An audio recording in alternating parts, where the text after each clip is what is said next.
శని ఏం చేస్తా అంటే ఇవాళ చనిపోతాను అనుకున్నప్పుడు 4 రోజులు ఆగేం చనిపోరా బాబు అని చెప్తాడు. రాహు ఏం చేస్తా అంటే వద్దురా బాబు ఈ టైంలో ఇది చేసుకో, శుభ్రంగా ఈ టైంలో చేసుకో, అయిపోద్ది. 4 రోజులు ఆగిన తర్వాత వచ్చే బాధలు ఇబ్బందులు అవసరమా నీకు? ఈరోజు శుభ్రంగా ఆత్మహత్య చేసుకో, శుభ్రంగా ఉరేసుకో, హ్యాపీగా ఉరేసుకుంటే 2 నిమిషాలు చనిపోతావు అనేది చూపించగలిగినాడు ఎవడంటే రాహువు. కాబట్టి వీళ్ళిద్దరు కాంబినేషను ప్లస్ ఇంకొకటి ఏంటంటే వీళ్ళిద్దరికి కూడా త్రికోణంలో ఉన్నారు. త్రికోణంలో ఉన్నప్పుడు ఆటోమేటిక్గా మనిషికి ఎలా ఉంటుందంటే ఒక్కొక్క విధానంలో మనిషికి ఆటోమేటిక్గా మానసికమైన ఆలోచనలు కూడా వేరుగా మారుతుంటాయి. ఈ సంవత్సరం ఉపద్రవాలతో పాటు సూసైడ్లు ప్లస్ ఆత్మహత్యలు ఒకటి, తర్వాత పొడవడాలు చంపుకోవడాలు ఎక్కువ ఉంటుంది. రాహు అనేవాడు స్త్రీకి సంబంధించిన కారకత్వాలు ఇస్తుంటాడు. స్త్రీ కారకత్వం అంటే ఏంటంటే వ్యామోహాలు ఎక్కువ ఇస్తుంటాడు అని చెప్పొచ్చు. వ్యామోహాలు ఇచ్చినప్పుడు ఏం చేస్తారంటే ఇప్పుడు మనం ఆల్రెడీ చూస్తున్నాం, అది చూస్తుంది కొంచెం పెరుగుతుంది అని చెప్పొచ్చు. ఇంకా పెరుగుతుందా? అది చూస్తుందాన్ని పెరుగుతుంది. ఇప్పుడు డ్రమ్ములు కాకుండా ఇంకా కొంచెం నెక్స్ట్ లేజ్కి నెక్స్ట్ ఇప్పుడు ఫ్రైలు వస్తాయి అనమాట.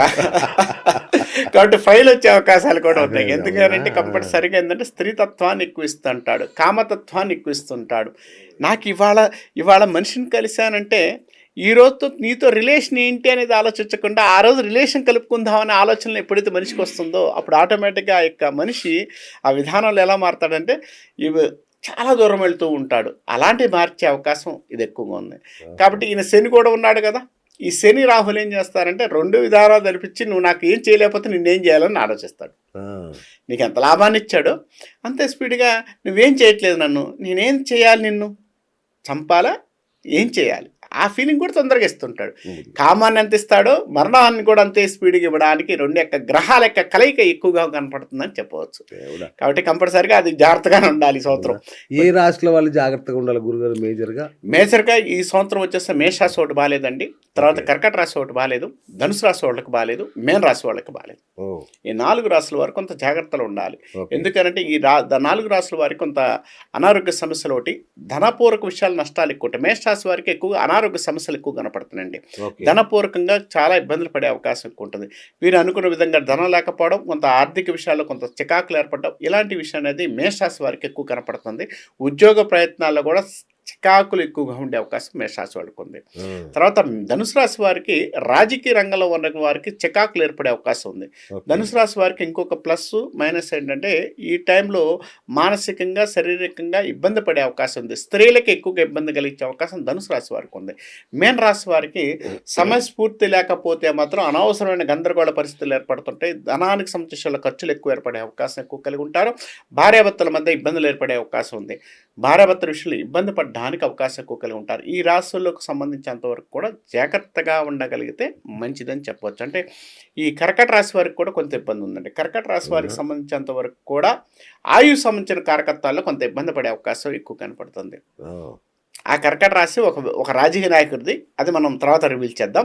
కంపల్సరిగా అక్కడ కొంచెం నాకు అది ఎందుకు కొంత ఇబ్బంది కలిగించే అవకాశాలు అయితే ఈ శని వల్ల జరుగుతుందనే ఫీలింగ్ అయితే బాగా ఎక్కువగా ఉంది. ఆ టైంలో కొంత ఇబ్బంది పడడానికి అవకాశం ఉంది. ఆ మనిషికి ఆ యొక్క ఇబ్బందులు అనేది ఎక్కువైపోయి అనారోగ్య సమస్యలు కనపడుతూ కొంచెం హాస్పిటల్కి వెళ్ళడం, హాస్పిటల్లో ఉండడం, ఇలాంటి విషయాల్లో కొంత ఇబ్బంది కలిగించే అవకాశాలు అయితే కనపడుతున్నాయి. ప్లస్ ఆయుష్టాన్లో కూడా కొంత ప్రాబ్లమ్స్ అయితే కనపడడానికి అవకాశం ఎక్కువ ఉంది.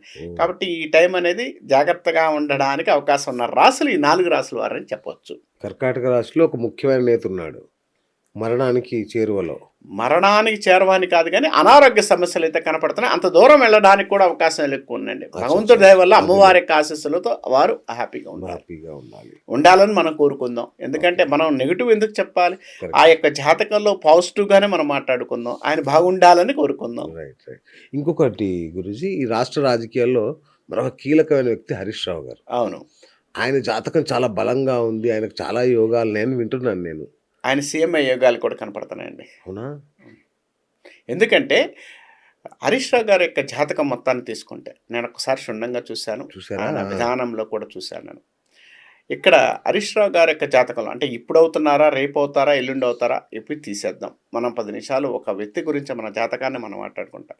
హరీష్ రావు గారు ఫస్ట్ నుంచి కూడా ఒక విధానాన్ని అలవాటు చేసుకొని ఆయన ముందుకు వెళ్ళే విధానంలో కొంత పాజిటివ్గా ఉన్న వ్యక్తి. తర్వాత ఏ కార్యక్రమం చేసినా కూడా షూటర్గా పేరు పొందిన వ్యక్తి. ఏది చేయగలిగిన శక్తి కలిగిన ఎవరంటే హరీష్ రావు గారు. కానీ 2022 నుంచి ఆయన పక్క తీసి పట్టబడ్డారు. అప్పుడు దాకా కూడా ఆయనకున్న విధానానికి 2022 నుంచి కూడా పక్క తీసి పెట్టారు. 2026 డిసెంబర్ దాకా, అంటే ఈ సంవత్సరం కూడా తీసేయండి, ఈ సంవత్సరం దాకా కూడా ఆయన పక్క తీసే ఉంటాడు. కానీ ఒక వెలుగు వెలగడానికి అవకాశం ఉన్న వ్యక్తి ఎవరన్నా అంటే హరీష్ రావు గారు. అంటే 4 సంవత్సరాలు 2022 నుంచి తీసిన ఈ 4 సంవత్సరాల యొక్క విధానంలో ఆగినప్పుడు 5వ సంవత్సరంలో మనిషికి స్పీడ్గా వచ్చే అవకాశం ఉంది. ఈ స్పీడ్ అనేది హరీష్ రావు గారి యొక్క జాతకంలో 2026 తర్వాత కొంత పాజిటివ్ కనపడుతుందంటే అని చెప్పొచ్చు. ఆయన జాతకంలో ఎప్పుడైనా కూడా మంత్రి కాదు, ముఖ్యమంత్రి యోగాలు కాదు బాగా కనపడుతున్నాయా అంటే మాత్రం 100% కనపడుతున్నాయనే చెప్తాను. ఇది రాసి పెట్టుకోండి. ఎందుకనంటే అంత గట్టిగా మనం ఎందుకు చెప్పాలంటే ఆయన జాతకంలో ఉన్నత యోగాలు బాగా కనపడుతున్నాయి. ఆయన జాతకంలోకి వచ్చేసరికి 10 మందితో కాదు 100 మంది ఆయన కింద ఉండే అవకాశాలు, యోగాలు ఎక్కువగా ఉండే అవకాశాలు ఉన్న వ్యక్తి ఎవరంటే హరీష్ రావు గారు. హరీష్ రావు గారి యొక్క జాతకంలో మాత్రం ఉన్నత పదవులు పొందే అవకాశం ఉంది. మంచి యోగాలు కలిగించే యోగాలు బాగా కనపడుతున్నాయి.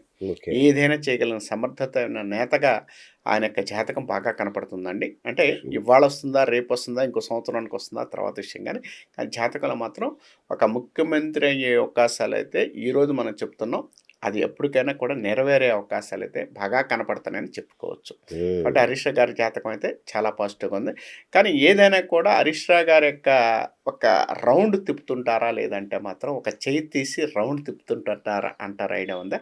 అలా ఆయన యొక్క జాతకం ఆయన సంబంధించినంత వరకు కూడా ఈ సంవత్సరం మే తర్వాత ఆయనకి ఒక్కసారిగా ఉధృతంగా పేరు ప్రతిష్టలు వచ్చే అవకాశం ఎక్కువ ఉంది. అంటే ఇప్పుడు దాకా కూడా ఉధృతంగా అంటే బాగా ఎక్కువగా వచ్చే అవకాశాలు అయితే బాగా కనపడుతున్నాయి.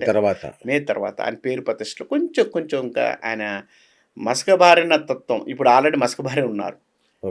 అసలు ఇప్పుడు ఏమున్నారు, ఆయన ఏది చేసినా కూడా ఎవరు ఏం చెప్పినా కూడా మొత్తం చేసిన హరీష్ రావు గారు, ఏం చేసినా హరీష్ రావు గారు అనే పేరు అనేది మనకు వినపడుతుంది. కానీ ఆయన మళ్ళీ మంచి ముత్యంలాగా, కడిగిన ముత్యంలాగా మంచి పేరు ప్రతిష్టలతో, మంచి యొక్క గుణగణాలతో, మంచి యోగంతో బయటకు వచ్చే అవకాశాలు హరీష్ రావు గారికి బాగా కనపడుతున్నాయి. హరీష్ రావు గారు ఉండే కొద్ది ముందున్న కాలము ఆయనకి మంచి యోగాన్ని, మంచి కాలాన్ని ఇవ్వడానికి అవకాశం అయితే బాగా కనపడుతుందని నేను చెప్పవచ్చు. Hi friends, thank you for watching this video. ఈ వీడియో గనుక మీకు నచ్చినట్లయితే దయచేసి లైక్ చేయండి, షేర్ చేయండి. ముఖ్యంగా మా ఛానల్ 24/7 న్యూస్ టీవీని సబ్స్క్రైబ్ చేసుకోండి. ఆ తర్వాత మీ విలువైన అభిప్రాయాల్ని, మార్పులు, చేర్పులు, కావాల్సిన వీడియో ఏమన్నా ఉంటే మన వీడియో కింద కామెంట్ సెక్షన్లో కామెంట్ రూపంలో తెలియజేయండి. నమస్కారం, సాయిదంచిక మాట్లాడుతున్నాను. ప్లీజ్ సబ్స్క్రైబ్, షేర్, లైక్ చేయండి 24/7 టీవీ ఛానల్. హాయ్ నమస్తే, నేను మీ Sonia Akula. Please subscribe to 24/7 news TV. Hi అండి, అందరికీ నమస్తే. నేను Mankota Prasad. Please do subscribe 24/7 news TV. Political, entertainment and infotainment updates కోసం like, share, subscribe 24/7 news TV.